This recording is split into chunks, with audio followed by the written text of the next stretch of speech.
नमस्कार सद्गुरु, मेरा नाम ऋतु है।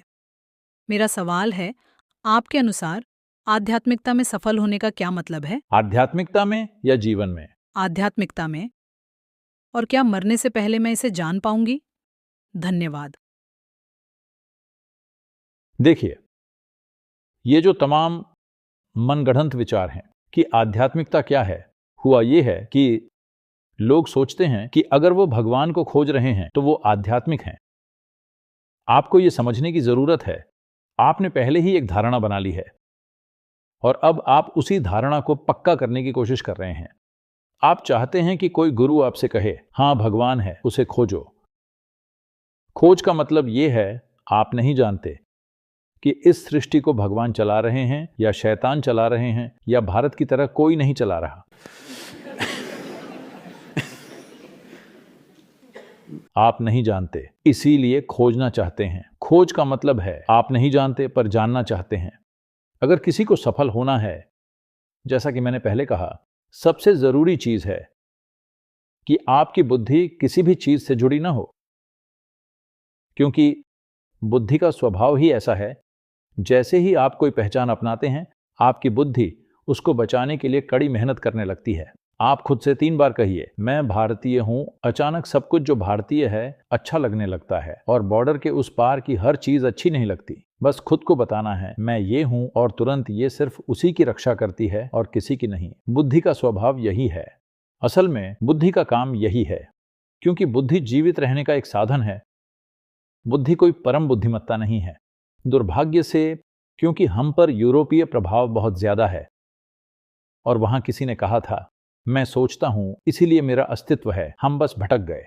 भारत में यौगिक प्रणाली में हम आपके विचारों को बहुत ज्यादा महत्व नहीं देते। सबसे पहली बात तो हम विचार प्रक्रिया को महत्व इसलिए नहीं देते क्योंकि ये सिर्फ उसी सीमित डेटा से पैदा हो सकते हैं जो आपने इकट्ठा किया है।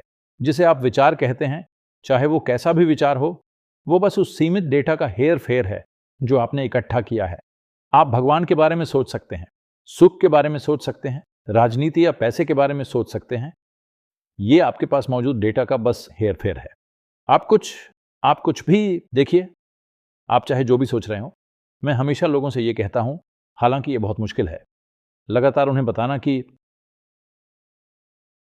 अगर आपके ध्यान में भगवान भी आए तो उन्हें भी अनदेखा कर दें। लेकिन सद्गुरु, अगर शिव आए तो, खासकर अगर वो आए, क्योंकि शिव सिर्फ उन कैलेंडरों वाली तस्वीरों की वजह से आ रहे हैं जो आपने देखी हैं। अगर आप कहीं और पैदा होते तो कोई और दिखता। तो ये पुराना डेटा है जो खेल रहा है। तो जो सामने आता है, देखिए, आप भगवान के बारे में नहीं सोच सकते। आप पैसे या समुद्र या आसमान के बारे में नहीं सोच सकते।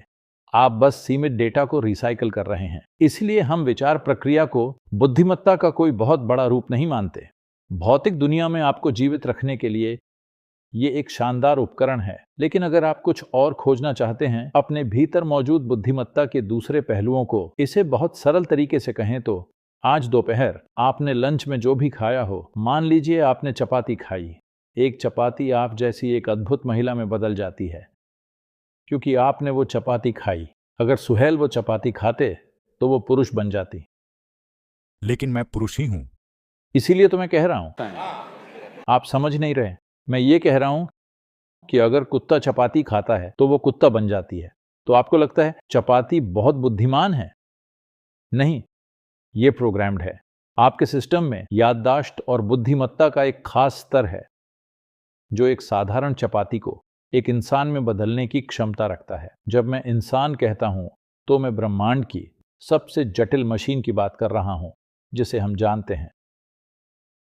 शायद और भी हों, लेकिन यह ब्रह्मांड की सबसे जटिल मशीन है जिसे हम जानते हैं। आपने इतनी जटिल मशीन किस चीज से बनाई है? चपाती, केले, दाल और इन सब चीजों से। आप जो कुछ भी खाते हैं वो बदल जाता है। तो आपके भीतर एक बुद्धिमत्ता है जो सृष्टि का स्रोत है। इस तक पहुंच बनाने के बजाय आप अपनी ही विचार प्रक्रिया में खोए रहते हैं। जब आप अपने विचारों में खो जाते हैं तो आपकी पहचान बहुत मजबूत हो जाती है। जब वो मजबूत हो जाती हैं तो आपके भीतर आत्मविश्वास तो आता है, पर आपकी सारी स्पष्टता चली जाती है। दुर्भाग्य से दुनिया के तथाकथित धर्मों की बुनियाद ही आत्मविश्वास बढ़ाने पर टिकी है। चिंता मत करो, भगवान तुम्हारे साथ है। पता है, कुछ बैंकों के विज्ञापन ऐसे होते हैं, चिंता मत कीजिए, मैं आपके साथ हूं। आप जानते हैं बैंकर आपके साथ कैसे होता है? तो ये आत्मविश्वास बढ़ाने की एक प्रक्रिया है, लेकिन स्पष्टता के बिना आत्मविश्वास एक विनाशकारी प्रक्रिया है। आपको स्पष्टता की जरूरत है। आत्मविश्वास यानी आप देख तो नहीं सकते, पर आपको भरोसा है। ये आगे बढ़ने का खतरनाक तरीका है। ये एक लगातार चलने वाली तबाही है। देखिए, जीवन के सरल पहलुओं को समझने में हजारों साल नहीं लगते। मैं कह रहा हूं, अब सुहेल इन चीजों पर चर्चा कर रहे हैं। गुस्सा, नफरत, एक दूसरे के प्रति हर तरह के पूर्वाग्रह, बड़े जोर शोर से इसके बारे में बात कर रहे हैं। मैं ये कह रहा हूं कि ये इंसान के भीतर की बहुत साधारण सी चीजें हैं। यहां लाखों सालों तक रहने के बाद भी अगर आप ये नहीं समझ पाए कि इनसे बाहर कैसे निकलें, तो जाहिर है आपकी बुद्धि ठीक से काम नहीं कर रही है ना? आपको बुद्धिमत्ता के दूसरे आयाम चाहिए। लोग मुझसे पूछते हैं, सद्गुरु, बाकी सभी गुरु इतने चमत्कार कर रहे हैं, आप कुछ नहीं करते। मैं कहता हूं, आप चाहते हैं मैं अपनी जेब से कबूतर निकालूं?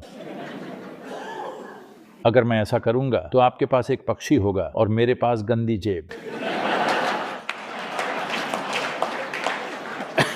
लेकिन नहीं, यहां पर रुकते हैं। पर क्या आप ये मानते हैं कि ऐसे बहुत से लोग हैं जो इस तरह की बकवास करके एक बहुत बड़ी आबादी को धोखा दे रहे हैं, उनकी भावनाओं के साथ खिलवाड़ करके?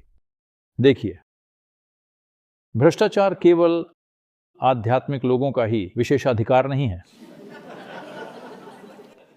यहां भ्रष्ट राजनेता हैं, भ्रष्ट वकील हैं, भ्रष्ट पुलिस वाले हैं, भ्रष्ट डॉक्टर हैं। हर तरह के पेशे में भ्रष्टाचार है। ठीक है, ये जीवन के हर क्षेत्र में घुस गया है। बात बस ये है कि जब कोई व्यक्ति जो आध्यात्मिक मार्गदर्शक या गुरु होने का दावा करता है वो भ्रष्ट होता है, तो ये बहुत साफ नजर आता है। क्योंकि आज अगर आप पुलिस स्टेशन जाते हैं तो उनके भ्रष्ट होने की ही उम्मीद करते हैं। दुर्भाग्य से अगर वो भ्रष्ट नहीं है तो आप हैरान होते हैं। तब आप उसकी बात करते हैं, हे भगवान, मैं पुलिस स्टेशन गया और उस आदमी ने एक पैसा भी नहीं मांगा और मेरा काम कर दिया, है ना?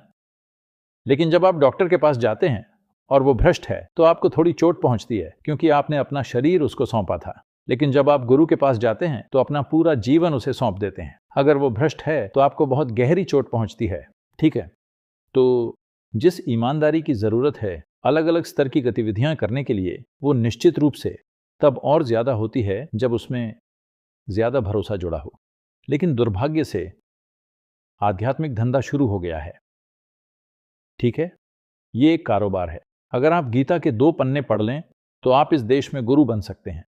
आपको पूरी किताब नहीं पढ़नी है, बस 2 पन्ने पढ़िए और उन्हीं को ऐसी भाषा में दोहराते रहिए जो दूसरे लोग ना समझें। आप गुरु बन जाएंगे। तो उनकी आध्यात्मिक प्रक्रिया में सफल होने के लिए आपको बस इतना ही करना है। आज रात जब आप घर जाए, अपने बिस्तर पर बैठें, खुद को देखें कि क्या आप हैं और क्या आपने इकट्ठा किया है।